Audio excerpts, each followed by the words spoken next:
사도신경과 주기도문은 그 도입부의 내용이 매우 비슷합니다. 둘 다 성부 하나님에 대한 고백으로 시작되기 때문입니다.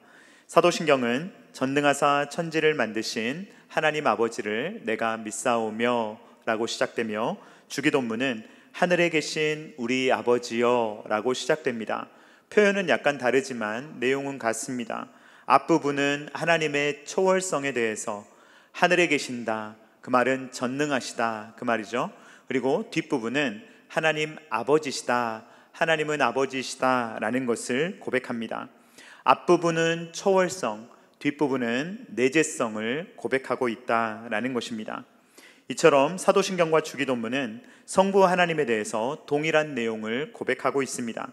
그런데 어조가 약간 다른데요, 이 사도신경은 비대면이라면 혹은 독백이라면 이 주기도문은 대상이 있고 대화를 한다라고 그렇게 표현을 해볼 수가 있을 것 같습니다. 우리가 주기도문은 하늘에 계신 우리 아버지여 라고 실제로 하나님을 부릅니다. 그리고 그 하나님과 대화하여 이 현장감 있게 생명력 있게 이야기를 한다라는 것입니다. 사도신경은 쭉 고백합니다. 내가 믿습니다, 내가 이렇게 믿습니다, 내가 이렇게 믿습니다 라는 내용을 쭉 혼자서 고백하고 나열한다면, 주기도문은 하늘에 계신 우리 아버지를 부릅니다. 하나님 아버지라고 먼저 부르고 하나님과 생명력 있는 대화를 시작한다라는 것입니다. 예수님께서 주기도문을 통해서 제자들에게 가르쳐 주시기를 원했던 것은 어떤 특정 내용이나 형식이 아니라 기도의 원리였습니다. 기계적으로 그냥 암송하는 것을 원하시는 것이 아니라 기도라는 것은 이런 것이야 라는 것으로 주님께서 알려주셨는데, 거기에서 중요한 것은 하나님과 실제로 대화하고 사귀고 생명력 있게 시간을 나누는 것이기 때문에 살아계신 하나님을 먼저 부를 필요가 있다라는 것입니다. 그래서 우리가 연인들을 잘 살펴보면 대화할 때 그들이 얼마나 생명력 있게 사귀고 있는지를 볼 수가 있습니다. 지금 얼마나 서로 뜨겁게 사랑하는지, 그 사랑 고백을 얼마나 잘하고 있는지를 관찰해 보면 대충 알 수가 있다라는 것입니다. 마찬가지로 기도하는 모습을 보면 지금 하나님과 얼마나 깊이 만나고 있는지를 어느 정도는 알 수가 있습니다. 하나님과 실제로 대화하고 있는지, 하나님을 깊이 체험하고 있는지를 우리는 알 수 있다라는 것입니다. 그래서 기도에 생명력이 있냐 없냐, 이거는 어디에 달려있냐면 지금 하나님과 내가 어떤 관계를 맺고 있냐, 내가 하나님과 지금 친밀하냐 친밀하지 않느냐가 지금 나의 기도에 생명력이 있냐 없냐를 결정한다라는 것입니다. 사랑하는 성도님들, 하나님과 친하게 지내시기를 주님의 이름으로 축원드립니다. 저는 옛날에 친했습니다. 이거는 여러분, 이런 이야기는 지금 중요한 게 아니에요. 지금 친해야죠. 옛날에 친했던 것, 그거 가지고 이야기하지 마시고 내가 지금 하나님과 대화하고 있는지, 지금 만나고 있는지, 지금 나의 기도에 생명력이 있는지를 돌아보아야 된다라는 것입니다. 이 친밀함은 어디에도 나타나냐면요, 호칭에도 드러납니다. 상대방을 어떻게 부르느냐라는 것이 서로 얼마나 친밀한가를 드러내는데요, 만약에 서로 잘 모르는 사람이면 어떤 호칭을 해야 될지 참 어렵습니다. 뭐 선생님이라고 해야 될지, 뭐 어르신이라고 해야 될지 서로를 호칭할 때 굉장히 어렵습니다. 그래서 만약에 제가 잘 모르는 분을 소개해야 된다, 성도님들께 제가 잘 모르는 분을 소개해야 된다면 아마도 저는 그분을 공부해야 할 것입니다. 그분을 공부해서 그분이 뭘 하시는 분인지, 어떤 직책을 가지고 계시는지를 제가 아마도 장황하게 요약할 거예요. 그래서 이분은 이런 분입니다 라고 장황하게 설명을 해야 될 것입니다. 그러나 제가 그분을 잘 안다면 저는 장황하게 설명할 필요가 없을 것입니다. 제가 그분을 너무 잘 알기 때문에 이분은 이런 분입니다 라는 것을 제가 편안하게 쉽게 설명할 수가 있을 것입니다. 옛날 영화 같은 것을 보면요, 왕을 소개하거나 아니면 높은 사람을 소개할 때 매우 장황하게 소개하는 것을 볼 수가 있습니다. 그래서 로마인들을 보면 사회적 지위가 높을수록 굉장히 장황한 형용사를 덧붙여서 미사 여구를 가지고 그 사람을 이렇게 칭송하는 그러한 글들을 발견할 수가 있는데, 기독교 역사가인 유세비우스가 남긴 로마 황제의 칙령이 있습니다. 그 칙령의 내용을 보면 4세기 초 갈레리우스라는 황제의 칙령인데요, 한번 보면 이런 내용입니다. 20대 호민관의 권위를 지니신 분이요, 19대 황제이며 8대 정무관이며 아버지 중에 아버지 총독이신 황제 갈레리우스, 발레리우스, 막시마누스, 인빅투스, 아우구스투스, 폰티펙스, 막시무스, 이 뒤에 내용이 엄청나게 길게 있습니다. 그래서 이름은 갈레리우스예요. 이름은 갈레리우스인데 황제니까 뭐라고 부르냐면 아버지라고 부릅니다. 우리의 아버지 황제 갈레리우스, 그 다음에 발레리우스, 막시마누스, 이런 것은 명예를 말하는 것인데요. 그 중에 예를 들어서 아우구스투스라는 것은요, 영예로운 사람이라는 뜻의 의미로 원로원이 황제에게 바치는 그러한 호칭입니다. 그래서 영광스럽게 한 사람을 부를 때 이런 식으로 불렀다라는 것입니다. 이렇게 사람들은 황제 앞에 나아갈 때 황제를 굉장히 장황하게 높이는 이야기를 많이 했어야 합니다. 왜냐하면 황제를 기쁘게 해야 되거든요. 황제를 어떻게든 높여야 되니까 모든 자기가 짜낼 수 있는 말을 다 짜내서 황제를 높이는 말을 했다라는 것입니다. 또 이방신에게 기도할 때도 마찬가지 현상이 나타났을 것인데, 예를 들어서 누군가가 제우스 신을 부른다면 이런 식으로 불렀을 것입니다. 아버지 제우스여, 올림푸스의 왕이시자 모든 신들의 신이시여, 천둥의 신이자 서약의 수호자, 환대의 신이시여, 이런 식으로 엄청나게 제우스 신을 칭찬하고 높이는 말을 많이 했을 것입니다. 여러분, 황제나 신을 부를 때 누군가가 이렇게 장황한 이야기를 한다라고 한다면 왜 그래야 했겠습니까? 그 이유는 친밀감이 없기 때문입니다. 서로 친하지 않기 때문에 어떻게든 황제 앞에 나아갈 때, 황제를 아련할 때, 황제를 모른다면 황제를 무한장 높여야 돼요. 막 황제를 높여서 황제의 기분을 좋게 해야 합니다. 혹시라도 황제의 심기를 거스린다면 자기에게 좋을 것이 없기 때문에 해를 당할 수도 있기 때문에 황제 앞에 잘 보여야 합니다. 그러면 장황한 말을 늘어놓아야 되는 거예요. 친밀하지가 않기 때문에. 그래서 황제 앞에 나아가거나 신 앞에 나아갈 때 이방인들은 장황한 이야기를 앞에 많이 붙였다라는 것입니다. 그리고 말이 장황해지는 이유는, 두 번째 이유는 이 만남의 목적이 사귐이 아닌 거예요. 서로 사귀려고 만난 것이 아니라 무엇인가 얻어내기 위해서 만난 것이다 라는 것입니다. 그래서 이방신에게 기도할 때는 이 이방신에게 뭔가 얻어내야 되잖아요. 그래서 이방신을 먼저 높여야 돼요. 당신은 막 위대합니다, 엄청납니다, 막 이야기를 하고 그 신으로부터 무엇인가를 얻어내야 하기 때문에 친밀감도 없고 그 만남을 통해서 서로 만나고자 하는 의지가 없고 그냥 무엇인가를 얻어내는 것이 목적이기 때문에 그 기도가 장황해진다라는 것입니다. 그런데 예수님은 우리로 하여금 성부 하나님을 부를 때 그 하나님을 어떻게 부르게 하시느냐? 하늘에 계신 우리 아버지여, 끝입니다. 이렇게 말하고 끝내라는 거예요. 이것은 매우 짧지만 매우 모든 것을 함축하고 있는 실제적인 기도입니다. 그래서 우리는 하나님을 부를 때 하늘에 계신 우리 아버지여 라고 부르고 끝내는 거예요. 이 앞에 엄청나게 많은 것을 곁들일 필요가 없다라는 것입니다. 왜 그렇습니까? 이미 하나님과 친밀하기 때문입니다. 사랑하는 성도님들, 하나님과 친밀하게 지내시기를 주님의 이름으로 축원드립니다. 하나님과 친하잖아요. 그러면요, 장황한 이야기를 늘어놓을 필요가 없어요. 이미 하나님을 알기 때문에, 이미 하나님과 친하기 때문에 하나님과 친해지기 위해서 막 이상한 인위적인 노력을 할 필요가 없다는 것입니다. 예수님은 간단하게 알려주셨어요. 하늘에 계신 우리 아버지여, 아버지를 찾는데 도대체 장황한 이야기를 할 필요가 뭐가 있겠습니까? 아들이 아버지 앞에 나아가고 딸이 아버지 앞에 나아가는데 존귀하신 아버지여, 막 아버지는 이렇게 막 영광스럽고 막 이런 형용사를 붙일 필요가 없다는 것입니다. 하나님과 이미 친밀한 관계를 누리고 있는 사람은 하나님을 기분 좋게 하기 위해서 인위적인 노력을 할 필요가 없습니다. 왜냐하면 하나님의 눈길이 이미 그의 자녀들을 향하고 있기 때문입니다. 무엇인가를 배우는 방법에는 두 가지 방법이 있습니다. 긍정의 방법이 있고 부정의 방법이 있거든요. 예를 들어서 우리가 예배를 배운다라고 한다면 우리는 두 가지를 생각할 수가 있겠죠. 무엇이 예배인가, 무엇이 예배가 아닌가. 하나는 긍정의 방법이고 하나는 부정의 방법입니다. 기도를 배울 때에도 마찬가지예요. 기도를 배울 때에도 무엇이 기도인가, 무엇이 기도가 아닌가, 이 두 가지를 우리가 배울 수가 있다라는 것입니다.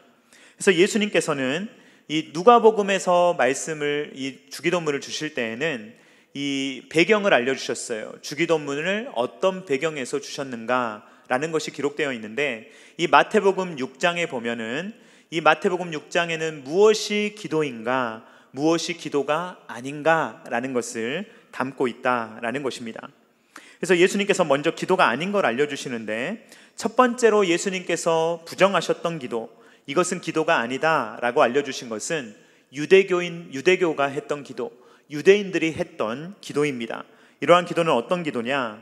하나님과 사귀는 생명력 있는 기도가 아니라 사람들에게 보여주기 위한 기도, 이런 기도는 기도가 아니다라고 말씀하셨던 것입니다. 마태복음 6장 5절 상반절 말씀 같이 읽도록 하겠습니다. 시작. 또 너희는 기도할 때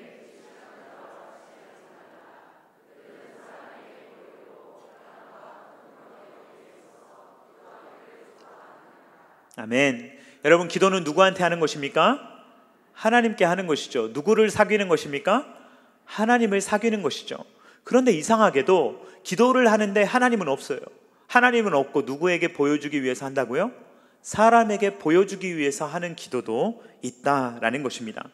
유대인들은요, 이 기도 전문가들이었어요. 기도 달인들이었는데 달달달 툭 치면 기도를 외워요. 그런데 그 기도 가운데 생명력이 없어요. 예수님하고 사귀는 게 아니에요. 그들의 기도는 하루에 있는 루틴이에요. 하루에 3번 기도하면 나는 대단한 사람, 나는 훌륭한 사람, 나는 좋은 종교인이라는 생각을 그들은 가졌던 것입니다. 그리고 남들보다 오래 기도하는 것을 보여줌으로써 나는 기도 잘하는 사람이야, 나는 기도를 정말 훌륭하게 하는 사람이야, 이것을 하나님 앞에서 하는 것이 아니라 사람에게 보여주기 위해서 하는 사람들이 있었다라는 것입니다. 그래서 이들은 아마도 혼자 있을 때는 기도하지 않았을 거예요. 왜냐하면 관중이 없잖아요. 관중이 없으니까 기도하지 않습니다. 언제 기도합니까? 사람들이 있을 때만 기도하는 이러한 기도에 대해서 우리 예수님께서는 그런 기도는 진정한 기도가 아니다 라고 말씀하셨던 것입니다. 두 번째로 예수님께서 부정하셨던 기도는 이방인의 기도입니다. 이방인의 기도는 중언부언하는 기도다라고 이야기를 하는데, 이 중언부언하는 기도는 이 신의 주의를 끌어서 어떻게든 신을 변화시켜서 그 신의 내 말을 들어주게끔 하기 위한 그러한 기도를 의미합니다. 마태복음 6장 7절 말씀 같이 읽도록 하겠습니다. 시작. 또 기도할 때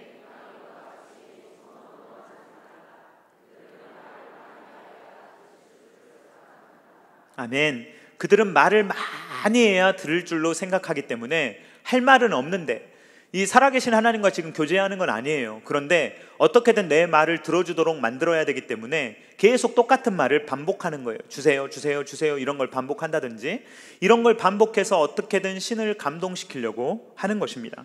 그래서 이방인의 기도의 특징은 지성이면 감천이다 라고 요약할 수가 있습니다.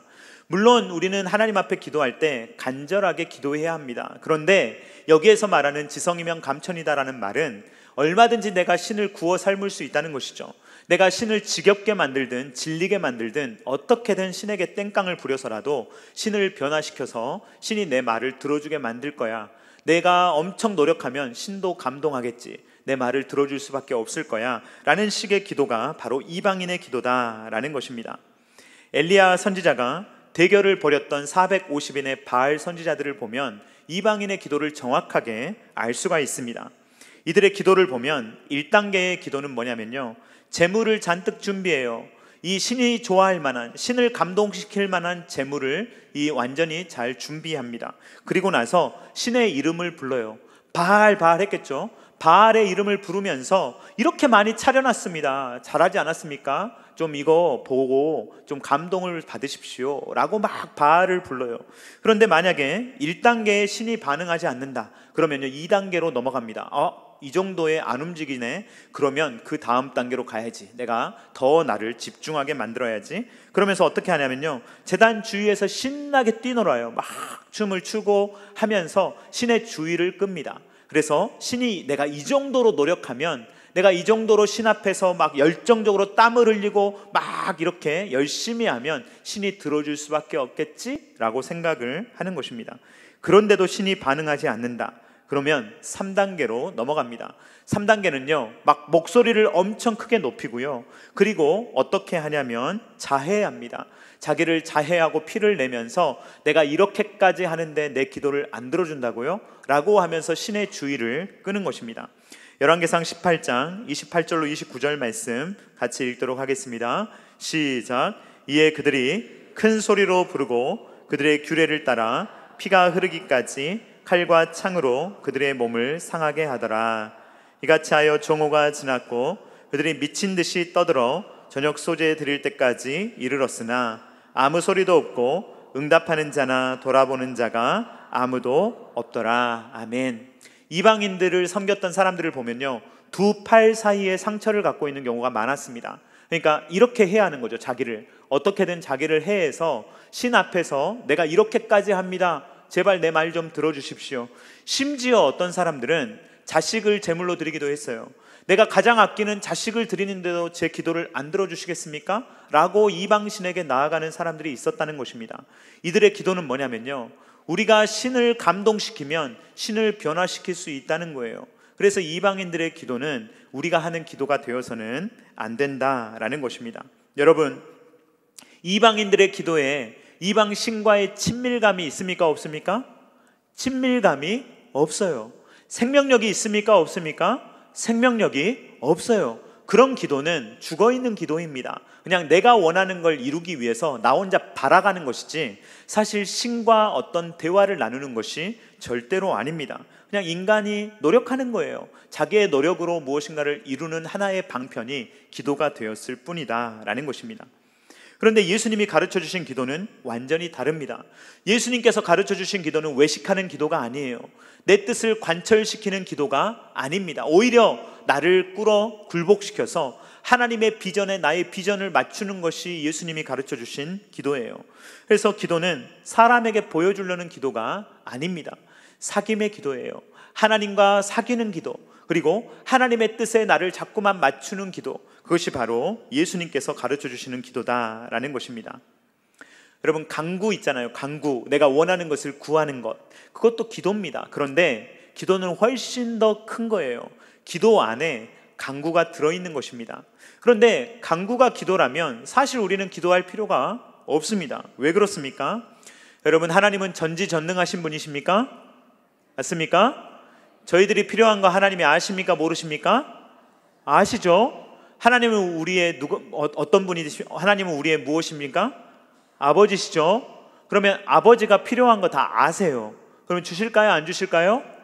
주시죠. 자, 마태복음 6장 8절 말씀 다 같이 읽도록 하겠습니다. 시작. 그러므로 그들을 본받지 말라.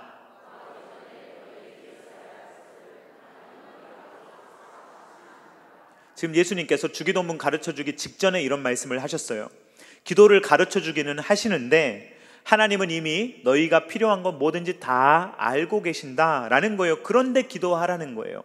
그 말은 기도가 간구의 수단이 아니라는 거예요. 단순하게 기도가 내가 원하는 것을 얻어내기 위한 수단이 아니라 기도는 하나님과 사귀는 친밀한 교제의 어떤 목적을 두고 있지 내가 무엇인가를 얻어내기 위한 기도가 아니다라는 것입니다. 그래서 이런 예는 에스겔 선지자를 통해서도 우리가 볼 수가 있는데, 하나님께서 에스겔 선지자를 통해서 뭐라고 말씀하시냐면 내가 너희를 회복시켜 줄 것인데 그럼에도 불구하고 너희는 회복을 위해서 기도해야 된다라고 말씀하십니다. 에스겔 36장 37절 상반절 말씀 같이 읽겠습니다. 시작. 주 여호와께서 이같이 말씀하셨느니라. 그래도 이스라엘 족속이 이같이 자기들에게 이루어 주기를 내게 구하여야 할지라. 아멘. 하나님은 지금 조건으로 기도를 내거신 것이 아니에요. 어디 너희 기도하는 거 한번 보자. 그래, 네가 나를 감동시키면 내가 도와줄게. 근데 아직은 좀 아닌 것 같은데 너 며칠 더 해야 되겠는데, 금식 좀 더 해야 되겠는데, 그러면 들어줄게. 이런 기도가 아니라는 거예요. 이미 하나님께서는 에스겔 선지자를 통해서 회복시켜 주실 것을 말씀하셨어요. 회복시켜 주실 것인데 그래도 구해야 할지니라. 이 말은 하나님께서 기도를 수단 삼아서 기도를 잘한 사람들 기도를 들어주고 못하는 사람들은 안 들어주고 이런 게 아니라, 우리가 자녀이기 때문에 하나님은 우리를 돌보아 주십니다. 우리가 기도하든 기도하지 않든 하나님은 우리를 돌보아 주십니다. 그러나 그럼에도 불구하고 철 있는 자녀, 하나님을 잘 아는 자녀라면 아버지 이런 거 있어요, 이러이러 도와주세요, 이렇게 대화하는 것을 하나님께서 기뻐하시고 그렇게 살아가기를 원하신다라는 것입니다. 지난 1월 달에 사도신경을 할 때 이미 이 내용을 어느 정도 살펴보았습니다. 그래서 전능하신 하나님이 우리의 아버지시다라는 내용을 이미 1월 달에 한번 살펴본 바가 있습니다. 이 주기도문의 내용도 똑같아요. 하늘에 계신 아버지여 라고 고백하는 것은 하나님의 초월성과 하나님의 내재성을 동시에 고백하는 것입니다. 하나만 있으면요, 우리의 기독교 신앙이 성립되지 않아요. 만약에 초월성만 있는데 아버지가 아니시다, 혹은 아버지이신데 초월성이 없다, 그러면요 둘 다 문제가 생겨요. 그런데 둘 다 있기 때문에, 동시에 있기 때문에, 하늘에 계시지만 아버지이시기 때문에 이것이 우리에게 은혜가 된다라는 것입니다. 그러면 여러분, 하늘에 계시니 먼저 나오겠습니까? 아버지가 먼저 나오겠습니까? 둘 다 중요하지만 이 주기도문 마태복음의 본문에서는 아버지가 가장 먼저 나옵니다. 그래서 원문을 보면 아버지 하늘에 계신 이렇게 됩니다. 그러니까 기도를 예수님이 시작하실 때 아버지 먼저 하셨다는 거예요. 그러면 그때 당시에 예수님이 사용하셨던 언어가 무엇이냐? 예수님이 그때 당시에 일반적으로 쓰셨던 언어는 아람어거든요. 그러면 제자들에게 기도를 가르쳐 주실 때 아람어로 알려주셨을 거예요. 그 아람어에서 아버지가 누구냐? 아버지가 뭐냐? 아바입니다. 아빠. 그러니까 우리말로 하면 아빠고 아람어로 하면 아바예요. 그러니까 예수님이 제일 처음 기도하실 때 이 입을 떼시면서 가장 먼저 하셨던 말씀은 뭐냐면 아바라고 시작하셨다라는 것입니다. 이 아바라는 단어는요, 아버지에 대한 존경과 친밀감을 동시에 가지고 있는 거예요. 그러니까 만약에 아빠가 친밀한데 이 아버지를 우습게 여긴다, 그러면 문제가 있겠죠. 혹은 아버지를 깊이 존경해요. 근데 전혀 친하진 않아요. 아버지가 너무 멀어요. 그러면 문제가 있겠죠. 그런데 이 아바라는 단어는요, 아버지를 존경해요. 그런데 아빠와 친해요. 이 두 가지를 동시에 표현하고 있는 것이 아바라는 단어입니다. 우리나라 아이들은요, 태어나면 가장 먼저 입을 뗄 때 하는 이 단어가 엄마입니다. 엄마를 가장 먼저 해요. 그런데 중동 지역에서는 아빠를 제일 먼저 한대요. 그래서 아이들이 입을 떼서 지금도 레바논, 시리아, 팔레스타인, 요르단 이런 지역에서는요, 아이들이 가장 먼저 입을 열어서 하는 말이 아바라는 단어라고 합니다. 그래서 예수님께서는요, 마치 어린아이가 아빠의 이름을 가장 먼저 부르는 것처럼 우리가 기도할 때 우리의 입술을 열어서 고백해야 되는 것이 무엇이냐? 하나님은 나의 아빠다라는 것을 고백하게 하셨다라는 것입니다. 제가 1월 달에 설교했지만 굉장히 파격적인 것이었어요. 왜냐하면 당시에는 하나님의 이름조차 부르지 못했거든요. 하나님의 이름을 못 불러서, 그 거룩한 네 글자를 못 불러서 여호와, 야훼, 지금도 우리가 정확하게 몰라요, 뭐라고 발음하는지. 그래서 그것을 볼 때마다 거룩한 네 글자를 보면 주님이라는 뜻의 아도나이라고 불렀어요. 이름을 발음을 못해서. 너무 거룩한 이름이기 때문에 발음을 못했어요. 그런데 예수님은 파격적이게도 하나님을 아빠라고 부르라고 예수님께서 기도를 가르쳐 주셨다라는 것입니다. 그래서 우리는 예수님을 통하여서 하나님을 아버지로 모시고, 우리는 하나님의 자녀로 입양되어서 우리는 하나님을 아빠, 아버지다라고 부를 수 있게 되었다라는 것입니다.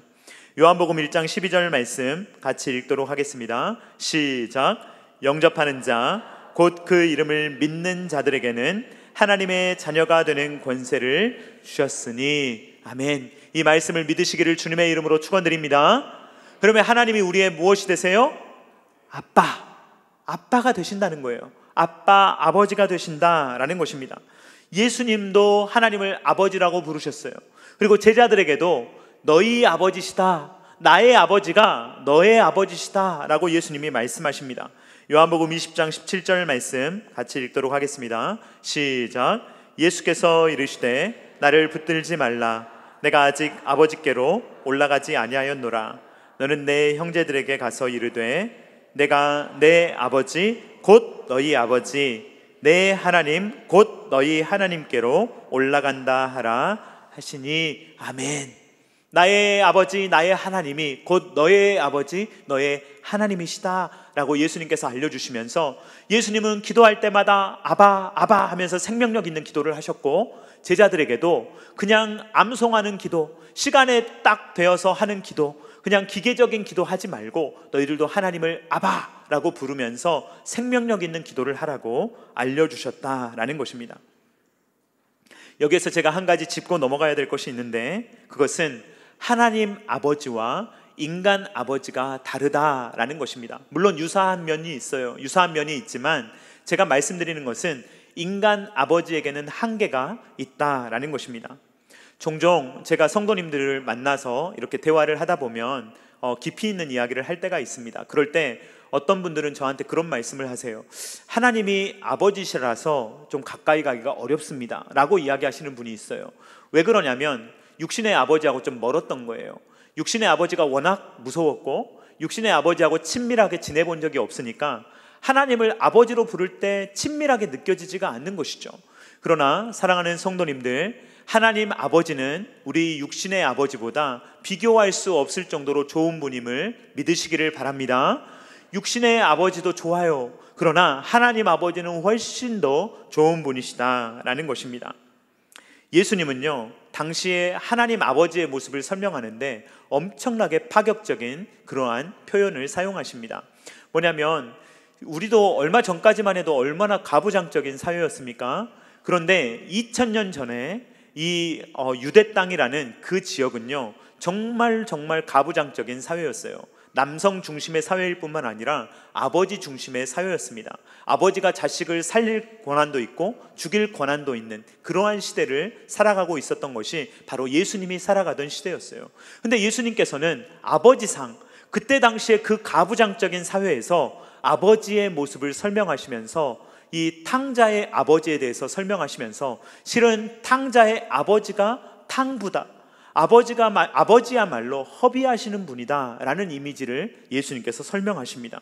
그래서 그 탕자, 아버지의 마음을 아프게 하는 그 탕자, 아버지의 모든 것을 다 잃어버리고 온 그 아들을 진심으로 사랑하고 끝까지 돌보고 그 아들에게 모든 것을 허비하는 그러한 모습으로 아버지, 하나님 아버지의 모습을 그리고 있다라는 것입니다. 그래서 우리 하나님께서 우리를 얼마나 사랑하시는지, 가장 귀한 것을 주시는데 누구까지 주시느냐? 독생자 아들 예수 그리스도까지 우리에게 주셨다라는 것입니다. 사랑하는 성도님들, 이 하나님 아버지의 사랑을 아실 수 있기를 주님의 이름으로 축원드립니다. 우리를 너무 사랑하시니까, 너무너무 사랑하시니까 독생자 아들 예수 그리스도까지 저와 여러분들을 위해서 주실 수 있었다라는 것입니다. 예수님은 하물며 논리를 사용하십니다. 하물며 이 세상 사람들도 자기 자식을 사랑할 줄 알거든 하물며 하늘 아버지일까 보냐라는 것입니다. 마태복음 7장 11절 말씀 같이 읽도록 하겠습니다. 시작. 너희가 악한 자라도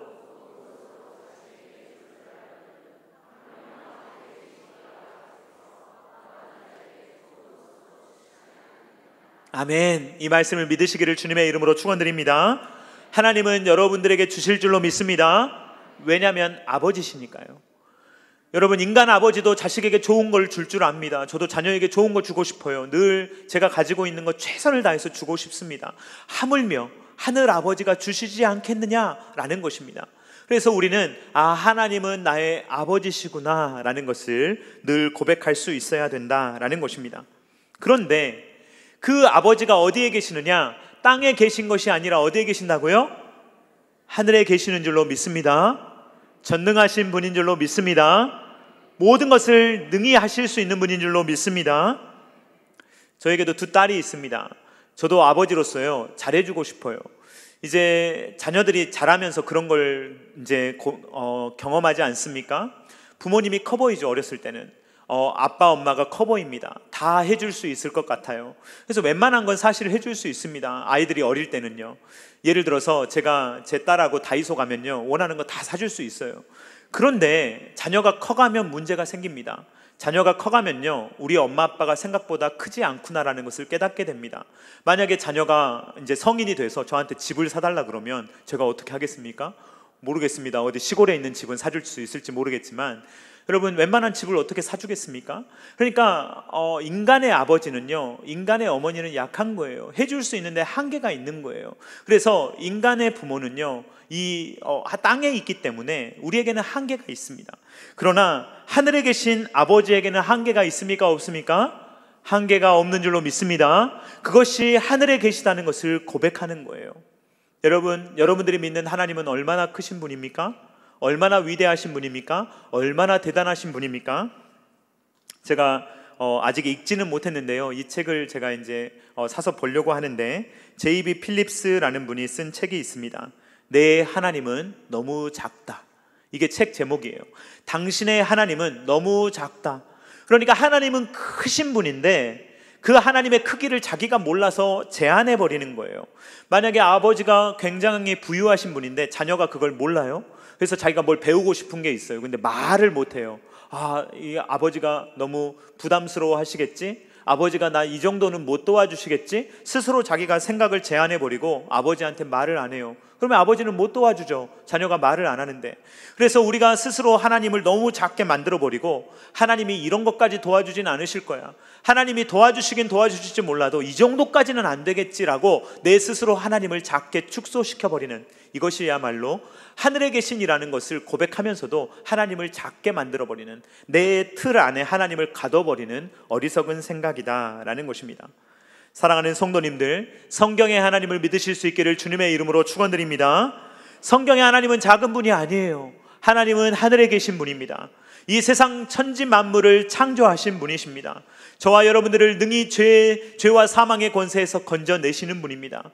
우리 하나님은 홍해를 가르신 분입니다. 물 위를 걸으신 분입니다. 그러한 분을 우리가 작게 축소시켜서는 안 된다라는 것입니다. 사랑하는 성도님들, 주기도문을 여러분 정말 많이 고백해 오셨을 거예요. 만약에 어렸을 때부터 하나님을 믿으신 분이라면 주기도문을 정말 많이 고백해 오셨을 것입니다. 그러나 여러분, 하늘에 계신에 대해서 얼마나 여러분들 믿고 계십니까? 하나님이 아버지라는 사실에 대해서 여러분 얼마나 믿고 계십니까? 이제부터 여러분들이 주기도문을 고백하신다면 진심으로 하늘에 계신 아버지라는 것을 고백하실 수 있기를 주님의 이름으로 축원드립니다. 우리가 기도할 때 우리는 피해야 합니다. 유대인처럼 기도하는 것, 남들에게 보여주기 위한 것, 그런 기도를 피해야 합니다. 그리고 이방인처럼 중언부언하는 기도, 하나님을 감동시켜서 내 마음대로 조작하려는 기도를 멈춰야 합니다. 우리가 하는 기도는요, 생명력 있는 기도여야 돼요. 하나님과 만나는 기도, 하나님과 대화하는 기도, 하늘에 계신 아버지여 라고 하면서 하나님을 부르면 하나님께서 또 우리에게 대답하시고 우리와 대화하시며, 하나님이 비전을 주시면 그 비전을 가지고 이 땅을 살아가는 기도, 그러한 기도를 우리가 할 수 있어야 된다라는 것입니다.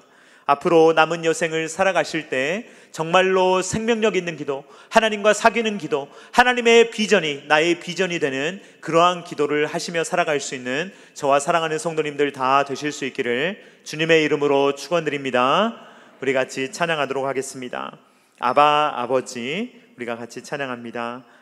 하나님 나의 아빠라는 것을 우리가 진심으로 고백하겠습니다.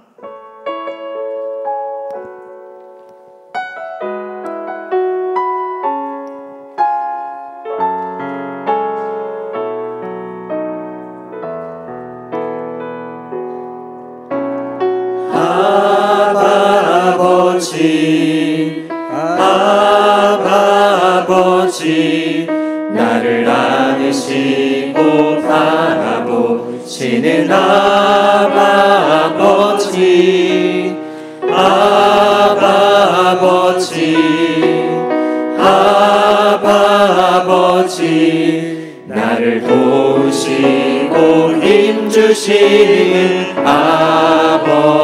다시 한번 고백합니다.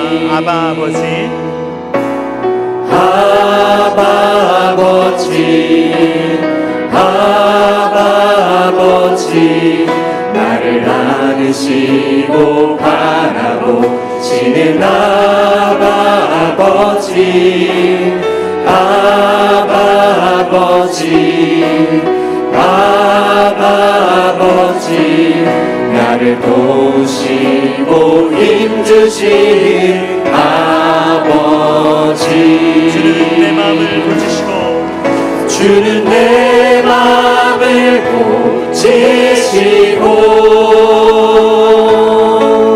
볼 수 없는 상처 만지시네. 나를 아시고 나를 이해하시네. 내 영혼 새롭게 세우시네. 주는 내 마음을 고치시고 주는 내 마음을 고치시고 볼 수 없는 상처 만지시네. 나를 아시고 나를 이해하시네. 내 영혼 새롭게 세우시네. 한 번 더 부릅니다. 주는 내 마음을 고치시고 주는 내 마음을 고치시고 볼 수 없는 상처 만지시네. 나를 아시고 나를 이해하시네. 내 영혼 새롭게 세우시네.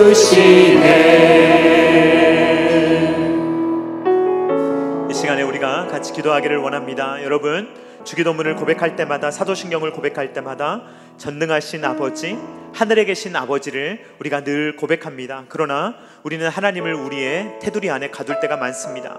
하나님은 여기까지야, 하나님은 이런 거는 안 들어주실 거야 라고 우리가 나름대로 하나님을 판단하고 재단하며 하나님 앞에 친밀하게 기도하지 못하고 그냥 그것을 암송하고 그냥 그것을 말하며 살아갈 때가 너무 많습니다. 이 시간에 우리가 기도할 때 주여, 이 주기도, 주님께서 우리에게 가르쳐 주신 이 기도가 정말로 우리의 고백, 나의 고백이 될 수 있도록 도와주시오며, 하나님의 초월성, 하나님은 하늘에 계시기 때문에 아버지 하나님께는 능치 못함이 없음을 나로 알게 하시며 하나님의 비전을 쫓아 살게 하여 주시오며, 그분이 나의 아버지시여서 나와 함께 하시며 나의 필요를 아시며 나와 교제하기를 원하시며 나와 동행하기를 원하신다는 것을 붙들며 하나님과 살아있는 생명력 있는 시간을 가지며 살아갈 수 있도록 주님께서 도와달라고 다 같이 주여 한번 외치고 기도하겠습니다. 주여.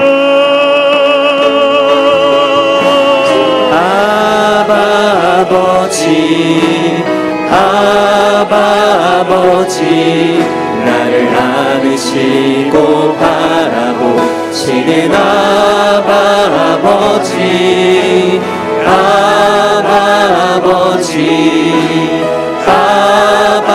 아버지, 나를 도우시고 힘주시는 아버지, 주는 내 마음을 고치시고 볼 수 없는 상처 만지시네. 나를 아시고 나를 이해하시네. 내 영혼 새롭게 세우시네. 주는 내 마음을 고치시고 볼 수 없는 상처 만지시네. 나를 아시고 나를 이해하시네. 내 영혼 새롭게 세우시네. 주는 내 마음을 고치시고 볼 수 없는 상처 만지시네. 나를 아시고 나를 이해하시네. 내 영혼 새롭게 세우시네. 주는 내 마음을 고치시고 볼 수 없는 상처 만지시네.